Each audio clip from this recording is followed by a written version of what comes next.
So let's end this session with a talk which will be less technical than the previous one, because as you can guess from the title, it's a usability evaluation of constant time analysis tools.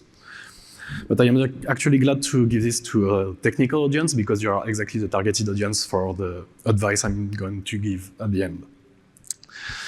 So let's start with a little bit of context and motivation behind this study.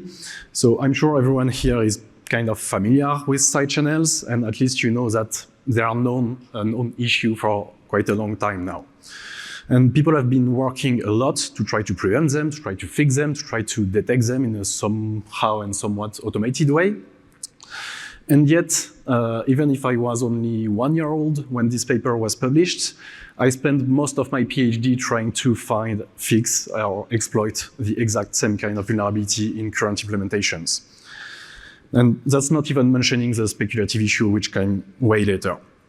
So why are we still struggling with side channels? That's actually a question that we tried to answer in the first paper a couple years ago that was published at S&P, where we asked a lot of cryptographic developers if they were aware of side channels, if they were aware that there are tools existing, and why they were not using them.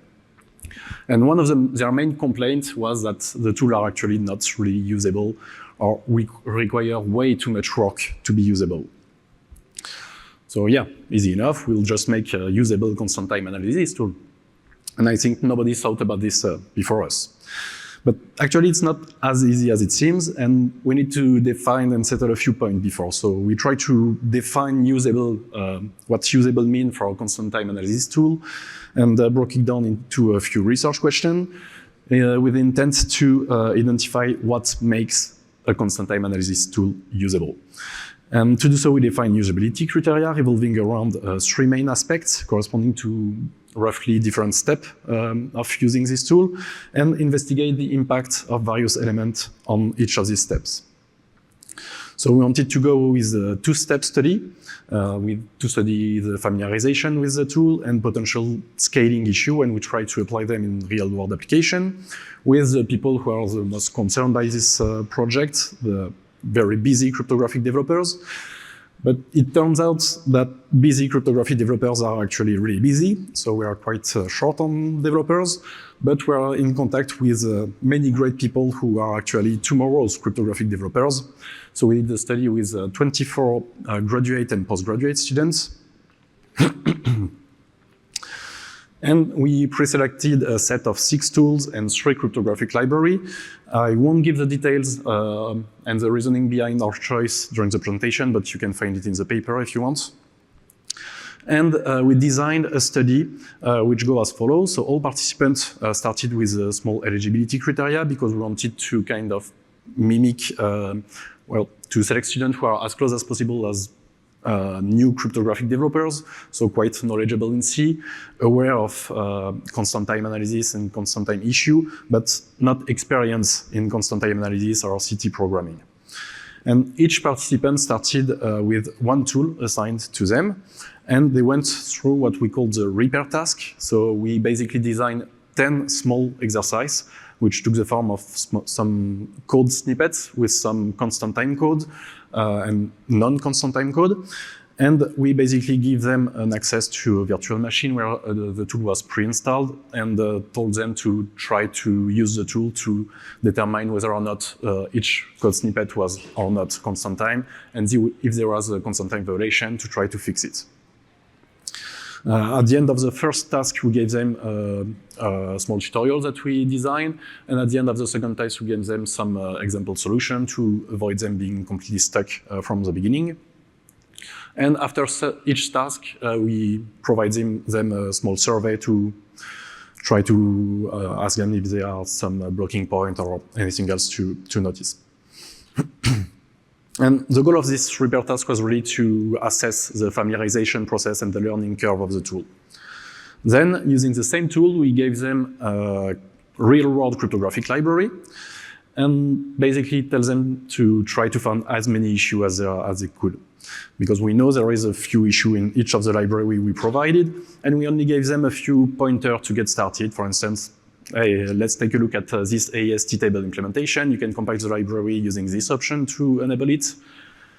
Try to find as much issue as you can. And when they were done with the first library analysis, we gave them a second library to analyze with a different tool and providing them the tutorial from the start with this new tool. So let's take a look at the results, starting with the repair task for the familiarization of the tool. And if we look at the overall complaint during this small task, it seems pretty good. We labelize the complaint in different categories, depending on the kind of problem they met. And as you may see, detecting the leakage seems quite okay. Fixing it is a bit tricky, but we have to keep in mind that the participants were students, they are not experts. But here we really want to take a look at the familiarization and learning curve. So it's a good idea to see the progress during the different tasks. And if we take a look at the first task, it's not that good anymore. And as you can see, most problems come from the familiarization category. So basically, it means that the participant didn't know how to start to use the tool. And to address the elephant in the room, this is because most of the tools have very poor documentation, if there is a documentation at all. And I hate to break it to you, but an academic paper was not considered as good documentation by the participants. So this was kind of expected. So what if we give them a short tutorial, maybe 1 or 2 pages, not too long, with some example of setup, how to designate your secrets, and how to interpret a simple output. And even after just a couple more tasks, it's already much better. There's still a lot of issue with fixing the constant time issue, but we can see that they are managing to detecting it at least. There are still a few issues of pre-processing, but that's because secret designation is a little bit trickier with some tools than others. And actually, you can see by the code that some participants were already started to get quite confident about constant time analysis.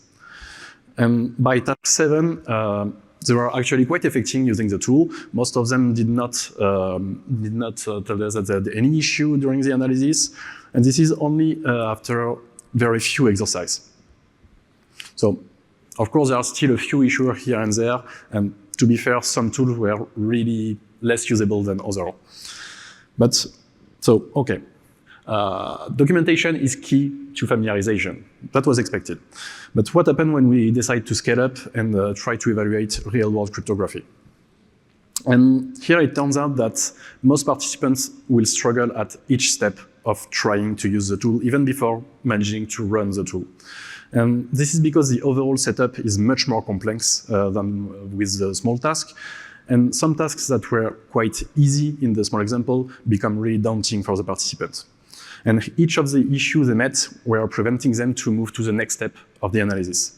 So for instance, some tool will require some quite complex change in the compilation chain of your library, which may be okay with the developer who is involved in the development of the library, but participants really struggle on that point. And there is also the fact that you are not dealing with very simple and primitive type anymore, or simple pointer to primitive types. You are dealing with potentially nested data structure, sharing public and private information. Maybe you will need to annotate some local variable within a function and not in the signature in the function, which is not supported by all tools. And if you manage to do all of this, and I'm not even talking about performance scaling issue here, you are often swarmed by a lot of warnings. And not all of them are meaningful. Some are duplicates, some are false positive. So you have to do a lot of triage here. And it's not always obvious where the warning is coming from. You maybe have some warning like there is an issue in line 2253. And good luck for tracking the origin of this issue. And in the end, the very few students who manage to go through the analysis were absolutely not confident in the outcome of their analysis. Hence, the quote in the title, this result must be false. So, of course, we give a few recommendations to try to make the tool more usable. So this is both based on what we observed in the student answer and some of our previous experience and the exchange with other developers. So you need to make things as easy as possible, especially for the first step of using the tool.